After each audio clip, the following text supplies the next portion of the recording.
Good evening, everyone. My name is Michael Stroka, and I'm the president of the American Nutrition Association, the ANA.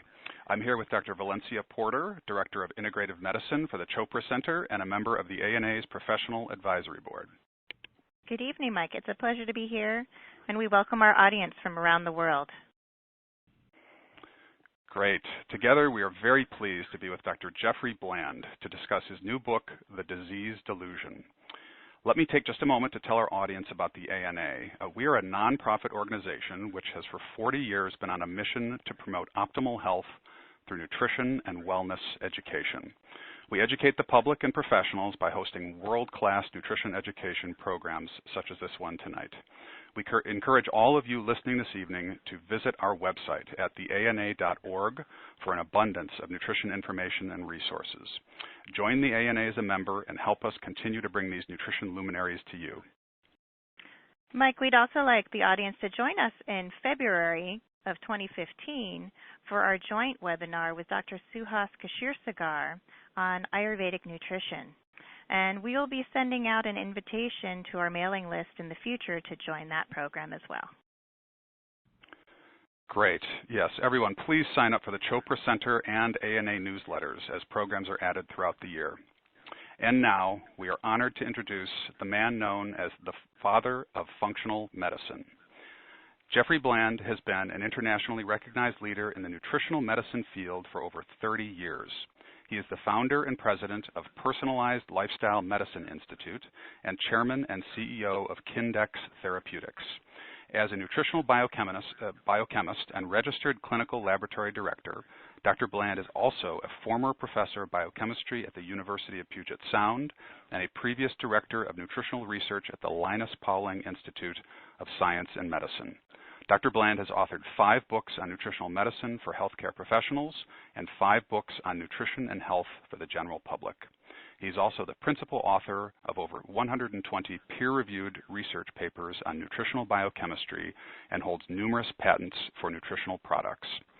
In 2012, Dr. Bland founded the Personalized Lifestyle Medicine Institute, PLMI, a nonprofit organization based in Seattle, Washington. Medicine is poised for change in the 21st century, driven by a movement of informed and motivated consumers, and PLMI is a virtual meeting place and information source for this community of change agents. On a personal and professional level, it has also been a thrill to be collaborating with Dr. Bland over the last several years, as he is one of my nutrition heroes, and now he's also my colleague. Welcome, Dr. Bland. Well, thank you, Mike, and thank you, Dr. Porter, both. This is such a privilege to be with you, and I really appreciate it. Absolutely. Well, thank you. Why don't we start? Why did you write The Disease Delusion? Well, as you mentioned, for 35 years I've been involved in this task of trying to understand better how it is that people end up getting chronic illness, be it diabetes, heart disease, arthritis, dementia, allergies, chronic fatigue. The laundry list is quite large. And when I first started down this path, really we didn't know a whole lot about the intricacies of the mechanism of these chronic illnesses. And so what we did is pretty much describe them so that we could diagnose them from their signs and symptoms. And then we developed various types of treatments for those symptoms that became the pharmacology of today. They became the antihypertensives and the drugs to lower cholesterol, the drugs to improve heart rhythm, the drugs to treat pain, the drugs to block stomach acid, and so forth. However, over the last particularly 15 to 20 years, we have seen the mechanism of these diseases start to be discovered. And we find that the origin of these diseases are not hardwired into our genes. We didn't just inherit diabetes or dementia or heart disease, but rather it is a consequence of how our genes interact with our lifestyle and environment. I recognized that there was a major shift in thinking that was occurring that was going to revolutionize healthcare in the 21st century. And it would be as important in delivering improved health to people as did the major breakthrough in thinking that occurred at the end of the last century, which was the discovery of the origin of infectious disease, that there were microbes that could cause pneumonia and flu and diphtheria and all these serious diseases, and that if you could improve sanitation, hygiene, and nutrition, and you could treat with antibiotics and immunotherapy these microbes, that you could beat back the dominant diseases of the last century. And that was very, very successful in reducing human suffering and obviously improving life expectancy.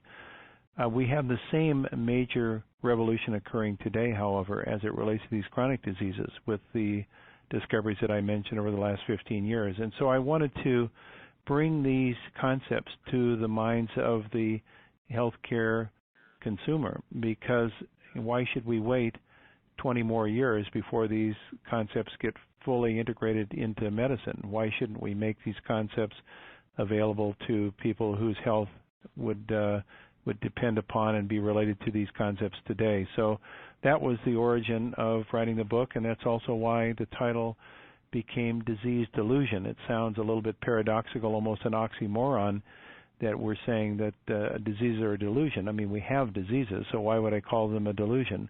Well, the delusion is not that we have diseases. The delusion is the origin from which they've come. And there's still this delusion, I think, in the part of many people that these diseases, these chronic illnesses, are really genetically tied to our parents and we couldn't do anything about them. They were just hardwired into our genes. And that, we have found, is absolutely incorrect. It's the dominant theme of our new century, that there is a tremendous a number of things that we can do with our genes that give us uniqueness to improve our function and to prevent these chronic diseases and even treat them in their early stages by matching our lifestyle, environment, diet, activity patterns, stress to our genetic need. That's great, Jeff. So I have a lot of patients who have been struggling and you know, in the last century when scientists discovered the gene code, there was a lot of thoughts looking at how people are genetically predisposed to getting an illness. And now what we hear you're saying is that it's really an interaction of our genes and the environment. And so I think many of our listeners might be interested to hear what are some of the things that they could do to help if they feel like they are genetically predisposed to getting an illness. That's a fantastic question, and I think it's where the tire meets the road. When you ask that question, I'm thoughtful of the years of experience I've had with various people that have been either in our clinical research studies. We saw about 4,000 patients a year in various research projects, or the people that I have seen go through the clinic where I was the director of the medical laboratory that have various chronic illnesses, and they each carry their own stories with them. You know, although I may have seen thousands of type 2 diabetic patients over the years, each of those type 2 diabetic patients is uniquely different from the others based on their own story, how they got the illness, how the illness manifests in their bodies, and what are the causes or the mechanisms by which it progresses. So the things that I have observed, let me give a case in point, because often a case history is the best teacher. And by the way, much of what I'm sharing, you know, I'd like to claim that I'm a kind of have come up with these ideas on my own. I have not come up with these ideas. I've had the fortune over the last 35 years to travel more than 6 million miles around the world and visit with some of the great thinkers who are creating the healthcare of the 21st century. And I've even produced an audio magazine that goes out every month, and I haven't missed, actually, I'm very proud of this, haven't missed a month in 32 years of doing this, called Functional Medicine Update, where I actually interview a clinician, a researcher that I think is doing something quite remarkable to create the new medicine. And over those years, I've had the privilege of interviewing many Nobel Prize winners and individuals whose thoughts and ideas I have woven into my own languaging. So I think I'm kind of a mosaic of many thought leaders and thinkers, and hopefully a pretty good assembler of that information. So I don't take credit for these discoveries, but rather I'm kind of the chronicler of other people's extraordinary work. So let me give a case history just to kind of illustrate the point, and that is a case history of this would be representative of many others that I've seen. Gentlemen, this is a number of years ago, came into our clinic. This was actually in Washington State, in Bellevue, Washington, near Seattle.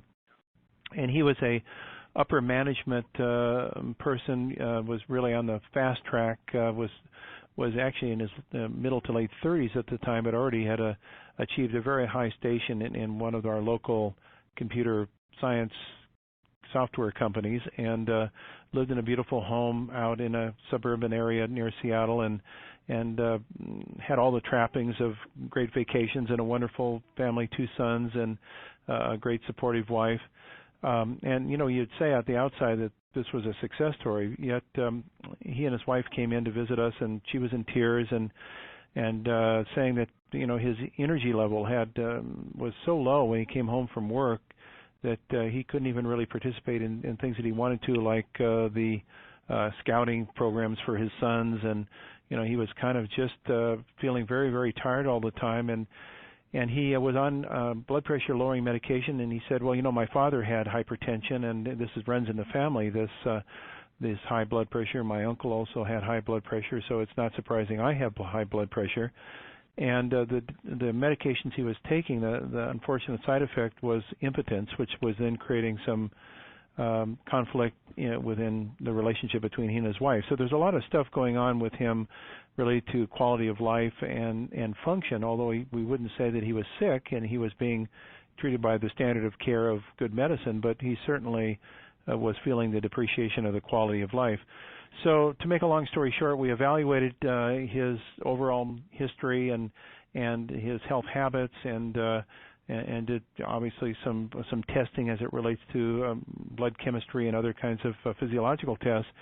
And we determined that it was unlikely that his family history of blood pressure was the only cause of this problem. There was certainly some uniqueness in his genetics, but his genetics alone were not accounting for his difficulty. So we personalized a program for him with diet and activity and stress management, and we fortunately had a very supportive partner, his wife, who really worked with him. And over the course of several months, I think it was about 3 to 4 months, he was able to lower his blood pressure medication and finally completely eliminate it.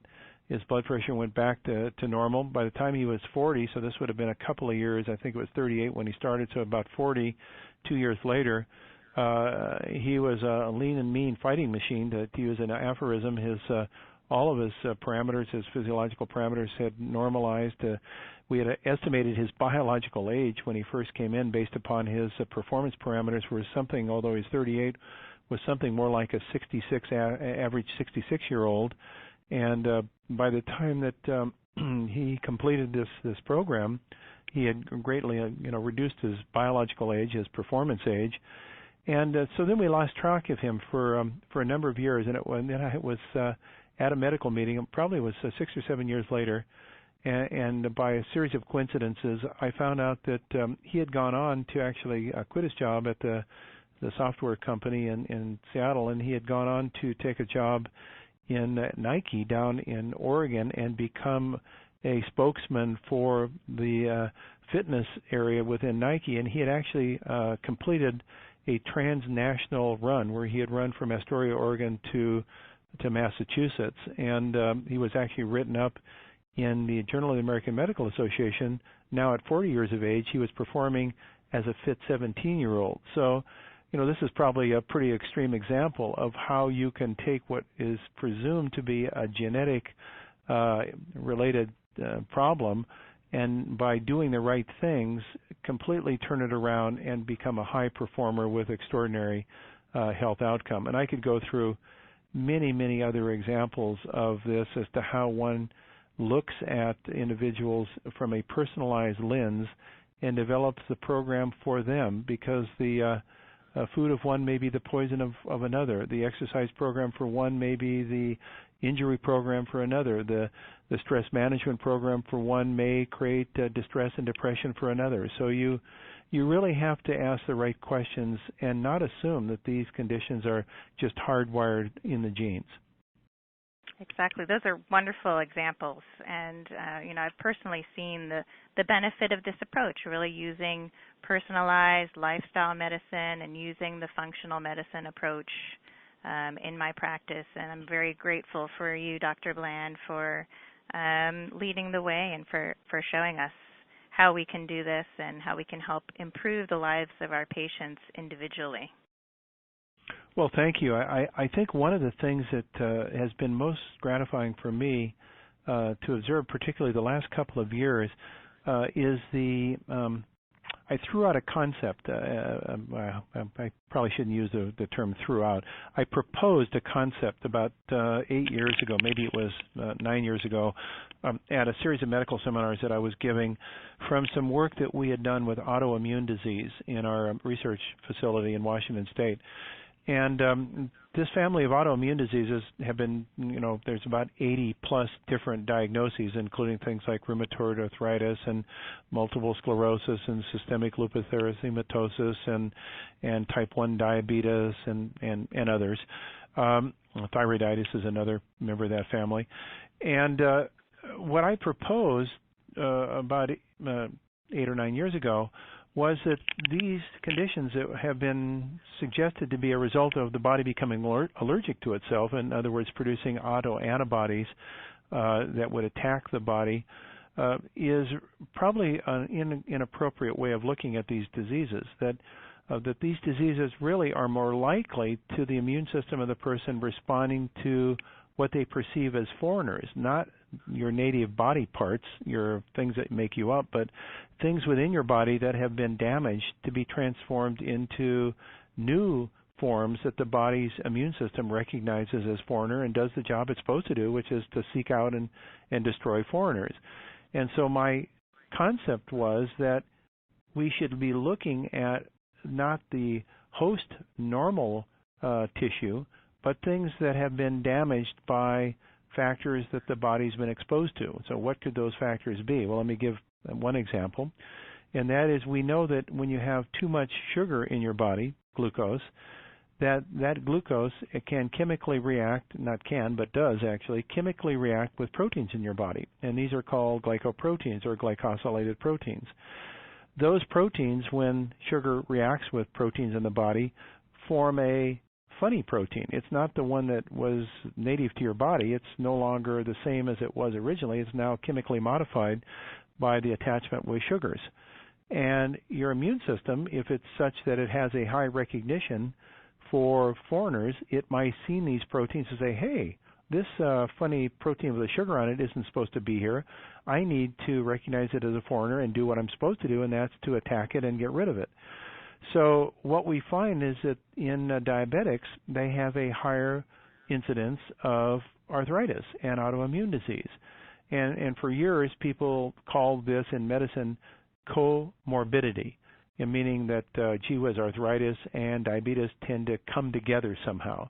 I don't think they're comorbidities. I think they're actually one of the same disorders that are associated with the same problem, which is the lack of properly being able to handle sugar. So sugar then gets stuck in places where it shouldn't be, and it creates foreign outcome in your body, and your immune system, if it's genetically more sensitive than others, recognize this as a foreigner, and these are the yellow canary people. They start to have the first signs of arthritis as a consequence of this difficulty, and now they're being treated by two doctors. One doctor treats their diabetes, that could be a diabetologist or an internist or endocrinologist, and another treats their arthritis, could be an immunologist or a rheumatologist.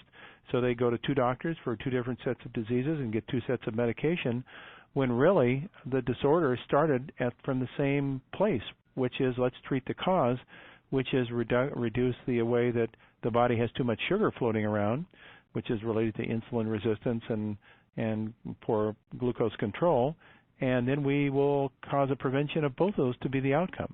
So that's the functional medicine way of thinking. It's a very different way of thinking. It's thinking about where these things come from, not just the treatment of their outcome and their effect. Well, that leads me to a question, and you mentioned that you are standing on the shoulders of giants, as it were, in developing the concepts around disease delusion and the fact that disease is in many ways a delusion. Many of the audience members will be very familiar with Ayurvedic medicine. Can you speak to how the concepts that you flesh out in the Disease Delusion also are related to more sort of enduring medical traditions like Ayurvedic and Chinese medical traditions? Well, Mike, these are fantastic questions, and thank you. It's just as soon as you ask a question, I feel all these neurons firing in my brain because it really enlightens all sorts of interesting concepts. So let's talk about the emergence of medicine, if we can. And I promise I'll do just a quick compressed view of the history of medicine here.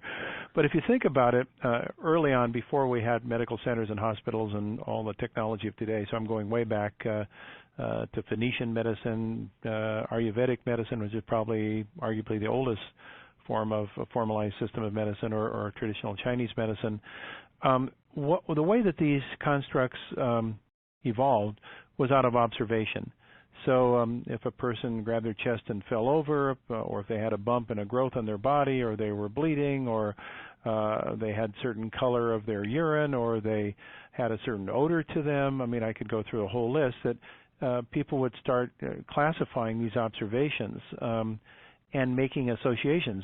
Humans are really good at what we call pattern recognition, at looking at these patterns and then coming up with general principles. And so over time, there was a categorization of these conditions into different subtypes. Now, I want you to recall that we, again, didn't have really sophisticated diagnostic techniques 3,000 or 4,000 years ago, so people had to use the senses, which they did very, very well. Probably our senses were a lot more adept then than they are now. For instance, people used to be able to see stars and constellations and pick them out with naked eye sitting in their backyards, which today people can hardly pick out a constellation. So there was probably a lot more perception going on based on senses than there are today. It's just like a person who is blind has a heightened sense of smell or touch, or a deaf person has a higher sense of sight. So I think that we were making really good observations in the early history of our cultures and codifying those and starting to assemble them into patterns. And then people said, well, what are these patterns like? And we say, well, those people look like the following. They could be Kapha or Pitta types, and so we put names on these types. And then we started to see how these types might differ one from the other. It's kind of a first level of personalization, and how a certain person may be better when they get a warm or cold type environment, or a certain person might be better with a certain type of plant that another person might not do so well on. This would be like the early stages of botanical medicine. And certain people, when they eat certain foods, or if they're in that class, do less well than if they eat other foods. So we started to assemble this information into a system of classification that would be the first formation of what we call codified medicine. And knowing that people that were either shamans or physicians at the time, healers, or individuals that use this empiric evidence very, very effectively, this observational evidence, over long periods of observation, if you can think about it. Now we're not talking about a year or a decade, but we're talking a century maybe, or many centuries. The huge amounts of information of association can be pulled together, and there's a kind of a refining process over time where certain presumptions can be modified with more information.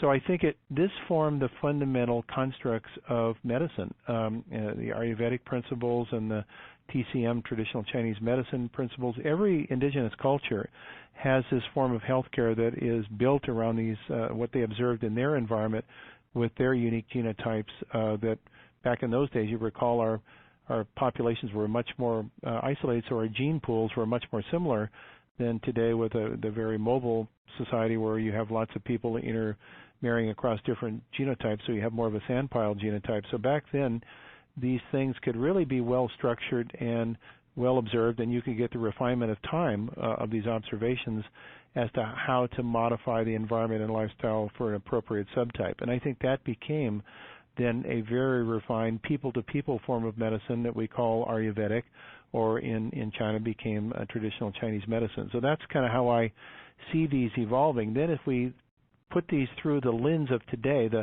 the Western model, the reductionistic analytic model, we find that much of these principles that were observed map up against what we start seeing today in a more analytic kind of reductionistic perspective. So it's not like they're two separate systems with no overlap. It just depends on the lens that you use and how you make your observations. So I think there's an ancient wisdom that we're kind of back to the future relearning now about cultures that were much better at making observations than probably we are today, that we can access that information today as we refine our model and go back to the future. That's wonderful. I have seen a lot of similarities actually between the practice of Ayurvedic medicine and functional medicine in both the approach and some of the concepts. And one of the key concepts that we see in Ayurveda is dealing with things that when these processes get out of balance, when a person goes out of their natural physiological state or homeostasis. Can you talk a little bit about the 7 core physiological processes that you mention in your book that can get out of balance and cause these chronic illnesses in people? Yes, I certainly can, Dr. Porter. As you said so eloquently, I think that this kind of Western model that I'm going to describe, these core physiological processes, can map very closely with some of the differential assessments based upon symptom presentation that you see in Ayurveda. So I think that there is kind of maybe a universal wisdom that underlies both of these systems. It may be just languaging them in different ways. So the model that underpins the functional medicine system, which is built really on kind of a Western view of anatomy and physiology, reduces down chronic illness, the cause of chronic illness, to disturbances that occur among 7 core physiological processes. Now, why 7? Why couldn't it be 5 or 10 or 100? Well, the reason that it's 7, it's not a magic number, although it seems like 7 seems to be a special number, but it just happened that when we met as a group of thought leaders, and the way this all happened was my wife and I decided to convene a thought leaders blue sky whiteboard discussion about the what if of medicine. What if we could design the best system based on one we knew? We didn't have to worry about reimbursement and regulatory oversight. Let's just talk about what it would look like. What would be the characteristics of the best medicine? So we sponsored a series of meetings in Victoria, British Columbia, on Vancouver Island in 1989 and 90. And so we brought in people from a variety of disciplines that I had met around the world that were really great thought leaders, and we just hung out for a few days and were talking about what might medicine look like. And through this discussion, we started analyzing the literature at the time, the published medical and research health science literature, and we started sifting articles into different piles as to what the underlying fundamental issues were that surrounded each of those articles. And as we did this, we sifted them into piles, and first we had all sorts of piles, and then we said, well, hold on, some of these piles really belong in other piles, and we should consolidate them together. And as we did that consolidation process over a couple of years of several thousands of research and clinical studies, they ultimately kind of self-organized into the 7 piles that we call the 7 core physiological processes. And they include things like digestive function, both digestion and elimination, and detoxification, and what we call cellular communication, which has to do with things like hormones that interrelate communication from one part of the body to another, to inflammatory process, which has to do with cell defense or body defense systems, so the immune system, to that relates to bioenergetics and the production of energy in cells, tissue, organ systems in the whole body, which relates to the energy powerhouse of cells, which we call the mitochondria, and how it transmits and utilizes and produces energy.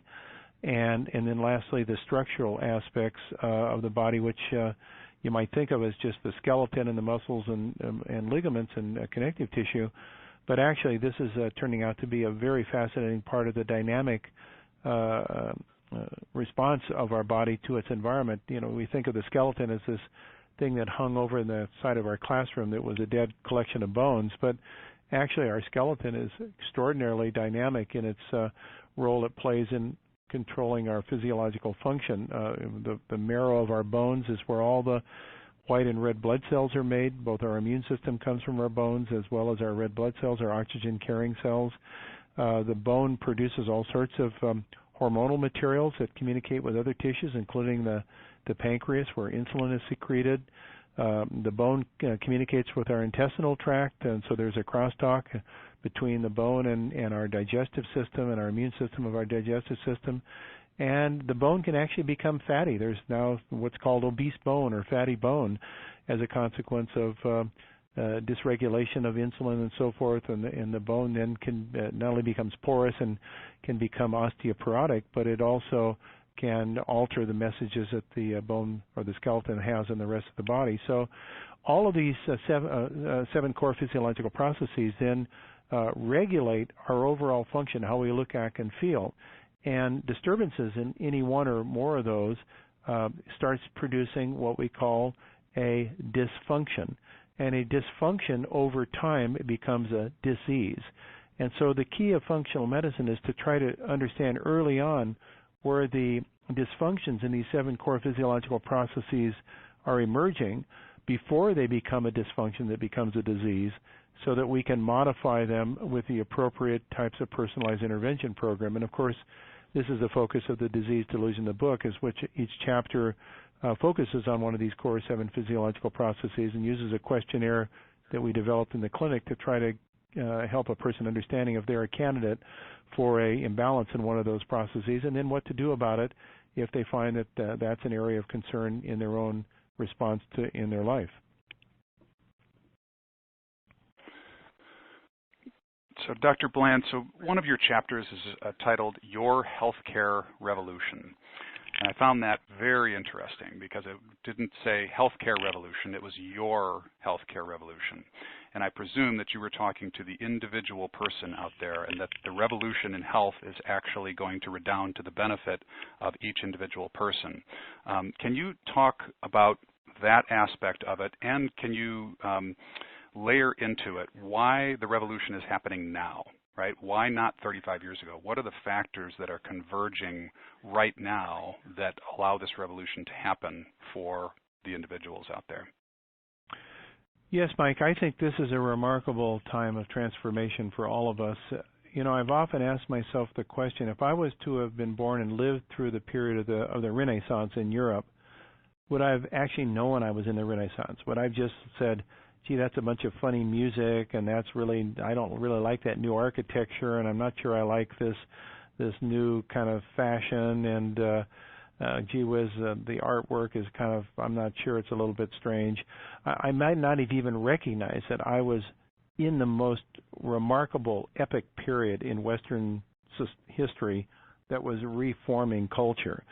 And I believe that's what's going on right now. I think we are in a 21st century Renaissance that is comparable to any epic period of cultural change in human history. And the reason for that is, and I'm going to personalize this to my own experience in life, I was on the first birthday year of the baby boomers. I was born in 1946, and in that year, post-World War II, this was the cornucopian period. Service people came back from the war. We had, quote, won the war. There were all these opportunities. GIs were going to college to be educated, and all America was at the height of world power, and we had all these resources that we could mine and build infrastructure of the freeways and the cars and all this. I mean, it was just a remarkable time, TVs and so forth. And as a consequence, everybody wanted to be part of that, what I call massified society. You didn't want to stand out and be unusual. You wanted to be just part of this cornucopian great America, like what I would call amorphous, be like everybody else. And we had mass merchandising, we had mass advertising. Everything was about being part of the group. You didn't want to be strange. Then what happened around 1980, and we all know this for that because most of us listening have lived through this, is that some people sitting in their garages started tinkering around with a hobby, which was an electronics hobby, and developing what later became much more than a hobby. It became the ability to manage information with bits and bytes on your own personal information device, which we call the personal computer. And everyone knows, obviously, and uses the analogy of the Apple computer and Microsoft stories. But these were really, when we think about it in societal history, were transforming events, because suddenly information management was moved from massified information, where it was controlled by information mavens, be it health information or consumer product information or whatever service information. There were people that had were the keepers of information, and they kind of distributed at their discretion to individual in need. And everybody uses the example of IBM, the big business machine company that owned computing, that really thought it was kind of silly for people to be interested in personal computing. I mean, they were controlling computing, and they were controlling the dissemination of information through these large computers that were in computer centers and were controlled by computing people. But we started to see what happened when the small computer, personal computer, became available, that suddenly information went from being massified to being individualized and being personalized. And it started to celebrate the individual in ways that were previously not considered interesting nor even accessible. So now you had a rebirthing of ethnicity and people going back to the original culture and learning languages and getting engaged in what is called the long tail, which is to get away from the middle of the bell-shaped curve and be individual and express yourself individually. So music changed and art changed and language changed and literature changed and thought process and business started changing, moving from a command and control top-down type model where a few people control the whole system to where we get to a distributive organizational structure, which is more of a matrix structure, which is what more of the enlightened businesses today are starting to use. And even the U.S. military is moving away from the traditional kind of command and control centric management system to a more distributive management system, because that's what people are found to work best in, to be most creative and most productive. So when we apply that then to healthcare, what we're seeing is the same transition occur from being in a class of, well, you're a diabetic, or you're a coronary heart disease patient, or you're an arthritis patient, to a person saying, well, I'd like to know precisely what I need to do, not just give me a prescription for a general drug for diabetes, but specifically what should I be doing for my form of diabetes, because mine is different than other people I've talked to who have diabetes.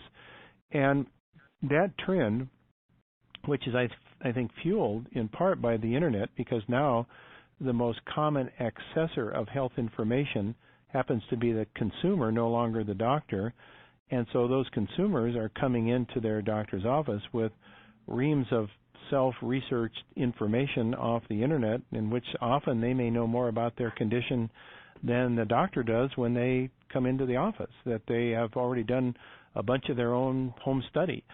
So I think that this is a transformative, what it's called disruptive innovation. It just is setting up a whole new set of ground rules where the individual is more important than the group. And as a consequence, we are seeing personalization in healthcare becoming more and more important.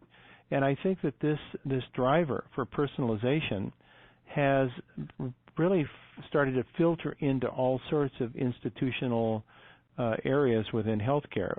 I know there's a lot of pushback in the minds of some about the Affordable Health Care Act, this big omnibus bill that's been passed through Congress, that's the law of the land as it relates to how we're going to be executing on healthcare reimbursement and so forth. But I think one of the good things that really has occurred from the ACA, the Affordable Health Care Act, is that for the first time it is bringing the individual back into play rather than just being Mrs. Jones, a diabetic. It's Mrs. Jones who has individual, unique health needs, and we want to empower Mrs. Jones to be part of her solution and to work collaboratively with her healthcare provider to find a solution. But it's her life, and she knows more about her body than anybody else because she lives in it 24/7. And so we want to give her the tools to be successful, and we want to encourage, by new reimbursement patterns, docs being more involved with prevention and doing nutritional counseling and looking at the broader aspects of how that individual's genes interface with their environment to give rise to their health problem. And I think this is the first step of a journey. It's certainly not the be-all and end-all. We know there are many still difficulties with the ACA, but I think it's actually what's required to disrupt the system that we've been working under, which is don't treat it till it's broken, and then we'll put a new organ in there, or we'll use a heroic intervention. We just can't afford that anymore, and quite honestly, this strategy isn't doing anything to reduce life expectancy, and it's not actually beating back the rising tide of chronic illness. So by any measure, either economic measure or a humanistic measure, the system we're working with right now just isn't working. It's not successful, and it will never be successful in reducing the burden of chronic disease. We need to change the system, and that's what's really happening as we move from a disease-centric, I think, to a wellness-centric kind of healthcare model. And that's a very remarkable transition in our society that I think is equally important, its impact, as was the discovery of infectious disease at the turn of the last century. I think that's really to the point, and we see a lot of focus on the disease management, including going back to the International Classification of Diseases, which is how we end up billing for medical visits. And so really shifting the focus is important. And I know that your book is targeted to people for empowering them in their own health, but this book has also received high praise from many in the traditional allopathic medical field. How do you think that people who are still practicing in this Western mindset can incorporate some of the principles and really move forward to help empower their patients? And what might be some of the things that a person can look for in their health care provider to know that they're really going to be looking out for their health care rather than continuing in a model of disease care? Well, I think, Dr. Porter, that to me is a question that I have asked of me by many, many people, and I think for all of us that's a very important question. First of all, I want to say something about my observations concerning the plight of physicians today in our culture. My heart is deeply burdened by the fact that there are so many bright, capable, dedicated women and men in healthcare who have come in for the right reasons to really be of assistance in reducing human suffering and helping people, who feel under the system that they're professionally constrained today, that their abilities to do their best work is really limited. They have these guidelines that are imposed on them. It's like the insurance companies are sitting in their exam rooms monitoring their conversations, and everything is procedurized and established at such a level of organizational structure that they really can't exercise the kind of freedom of judgment that they were trained to be able to do after all their years of education. And so many of them feel like the life of healthcare or medicine has been taken right out of the system. And I actually see this often in the eyes of these extraordinary, dedicated people. They look tired. They look worn out. Many of them are leaving medicine. And in fact, the statistics indicate that something, I think, over 70% of physicians, when surveyed, said they would not recommend the profession to their children any longer because it's just not something that's they feel is self-actualizing and coming home at night feeling self-rewarded that they've done something good. So I think this is a very telling. So with that as a context, then we say, how does a person make this change if you're in the healthcare system, and how does a patient know if their provider is making that change? And so let me first talk about the provider making the change. I've had my more than fair share, probably an extraordinary number of really positive experiences in practitioners who have come up to me over the years and had an aha moment with me. And what I mean by an aha moment, I'll give you one kind of example of this.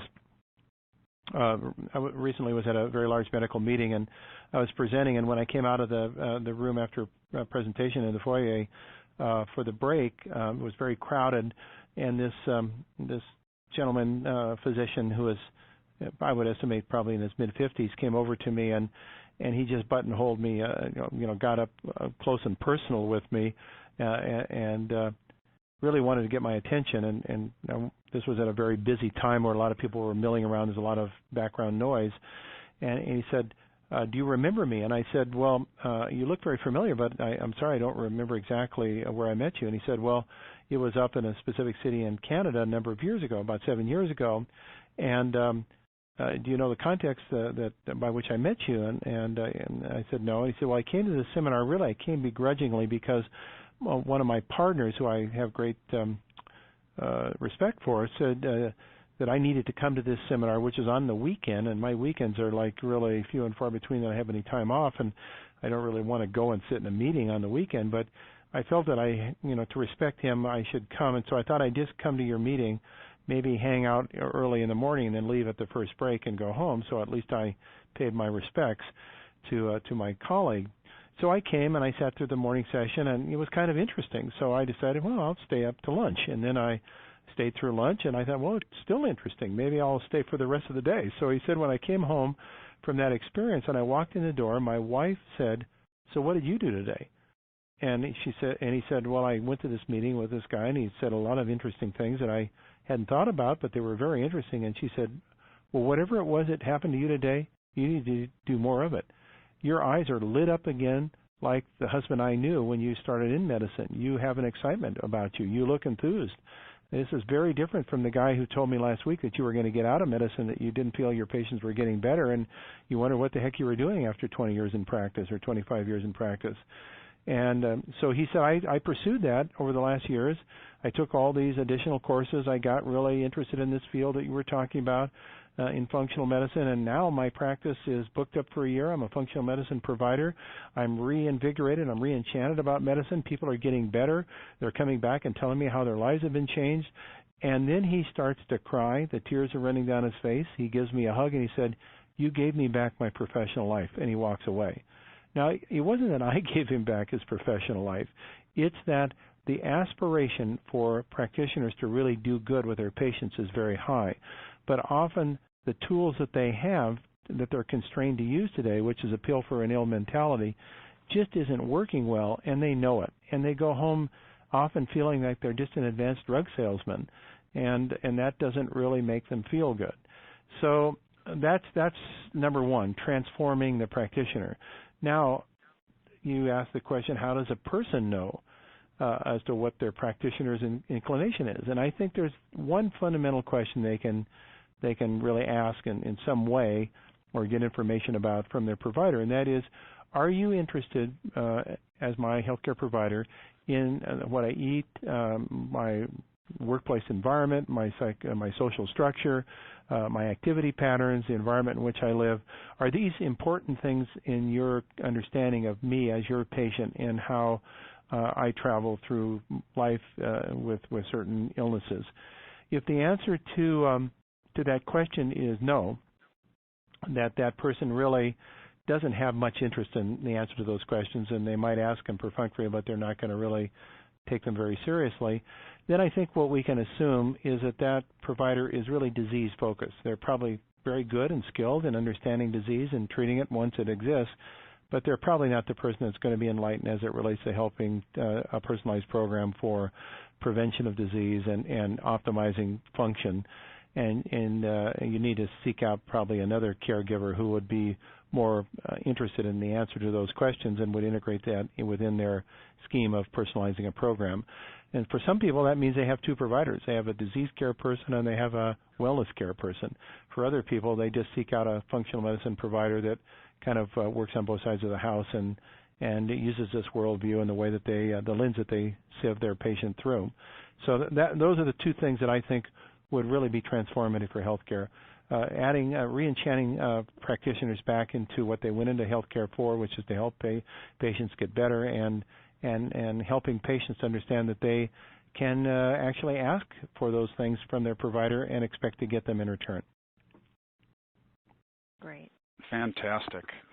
Well, as we close here, I'd just like to very briefly change the lens from the practitioner to the individual.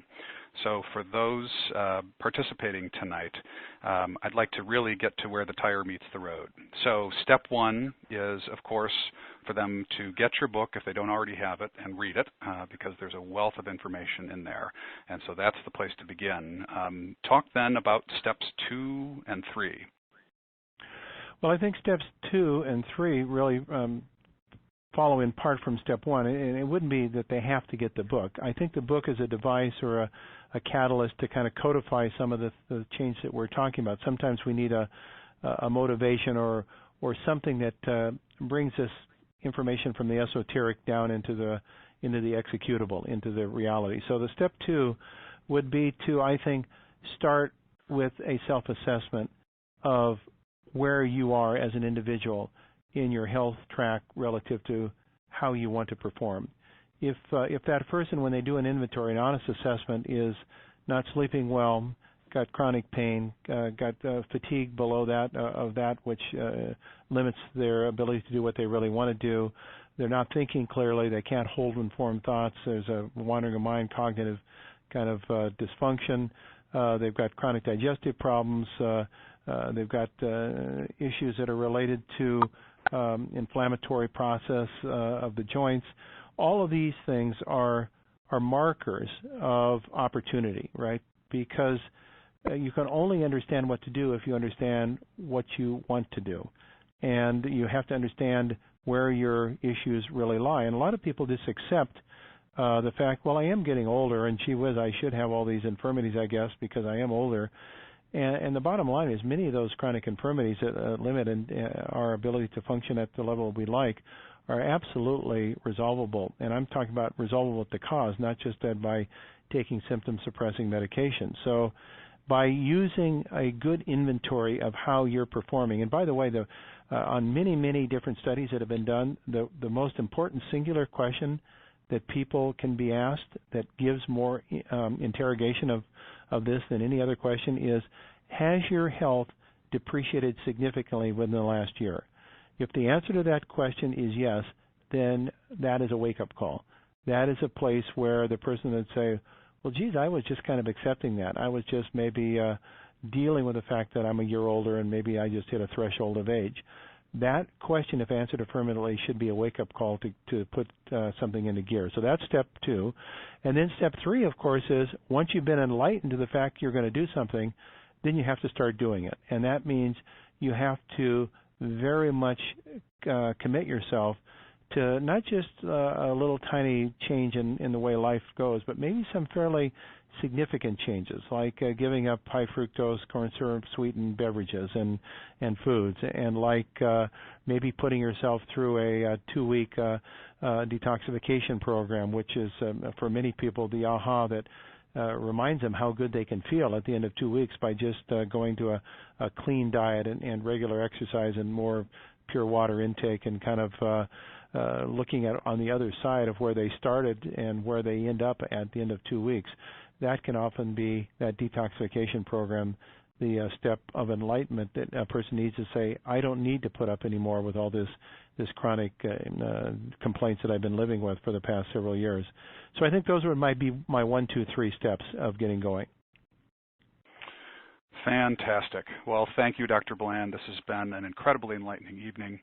For our audience members, if you'd like to learn more about the book, please visit diseasedelusion.com. And to learn more about Dr. Bland and his work, please visit jeffreybland.com. Thank you, Dr. Porter, for joining us, and we look forward to our next joint ANA and Chopra Center event in February on Ayurvedic nutrition. Good night, everyone, and best of health to you all.